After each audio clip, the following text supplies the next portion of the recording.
Ukpa bakhoit Pope Leo bakhatsao, ulathung yu Archbishop Most Reverend Leopoldo Girelli, nyopulai snem karta, kum u ambassador lani unong mikmat bathamai ke Vatican, hari Croatia, kabadon hadoba Europe mingi, kat kum ke KHUBOR balaai de ke Catholic Conference of Bishop in India, CCBI, nanong ba New Delhi, ha ke khatlai terik ulber.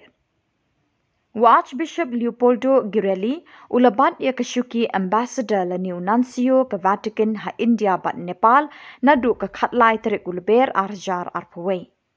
Yo Archbishop Leopoldo Girelli lakha ha kashnong Pridore Bergamo Italy ha ke khatlai terik ulber khat khandai spa san phulai.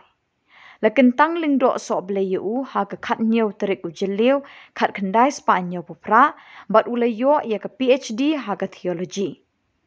Ularung ha ka diplomatic service ka kambaya day bat kiwei pat kiri jong ka Vatican ha ka khat lai terik unaitung khat khandai spa prapu nyew. Ulakit ya ka lingkor kum o ambassador hari Cameroon, Africa, New Zealand, USA, Indonesia, East Timor, Singapore, Malaysia, Brunei, Vietnam, Israel, Apostolic Delegate ha Jerusalem but Palestine, Cyprus, India but Nepal, but Menta sahari Croatia. Ulabatru ikashuki General Affairs ha Secretariat Jongka Vatican. Archbishop Leopoldo Girelli unang bankren yikikitin Italian, English but French.